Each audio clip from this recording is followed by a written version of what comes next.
இன்னைக்கு கூட்டணி என்பது தேர்தலில் நடக்கிற ஒரு சமாச்சாரம். ஒவ்வொரு கட்சிக்கும் ஒரு வாக்கு வங்கி இருக்குது. அந்த வாக்குகள் சிதறாமல் ஒன்றாக இணைந்து கூட்டணி அமைத்து எதிரிகளை வீழ்த்துவதற்காக கூட்டணி அமைக்கிறோம். ஆனால் வேண்டுமென்ற திட்டமிட்டு திராவிட முன்னேற்ற கழகம் இதை திரித்து அவதூறாக பேசி சிறுபான்மை மக்களை குழப்பி அரசியல் ஆதாயம் தேட முற்படுகிறார்கள். சிறுபான்மை மக்கள் எண்ணி பார்க்க வேண்டும். அனைத்து இந்திய அண்ணா திராவிட முன்னேற்ற கழகத்தை பொறுத்த வரைக்கும் எம்மதமும் சம்பதம். அண்ணா திமுக ஜாதிக்கும் மதத்திற்கு அப்பாற்பட்ட கட்சி. இதை எங்களுடைய தலைவர்கள் கடைபிடித்திருக்கிறாங்க. அதே போல அம்மாவுடைய அரசும் கடைபிடித்திருக்குது. இஸ்லாமிய பெருமக்கள் நாங்கள் வாக்குக்காக இதை கேட்கல, சிந்தித்து பார்க்க வேண்டும்.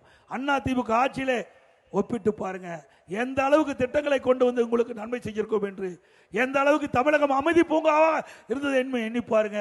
வருகின்ற சட்டமன்ற பொதுத் தேர்தலை எண்ணி பார்த்து அனைத்து இந்திய அண்ணா திராவிட முன்னேற்றங்கள் ஆதரவு தாரி என்று நேரத்தில் கேட்டு கிறிஸ்தவ பெருமக்களுக்கும் நிறைய திட்டங்களை கொண்டு வந்து நிறைவேற்றிக் கொண்ட செய்தி இந்த நேரத்தில் தெரிவித்து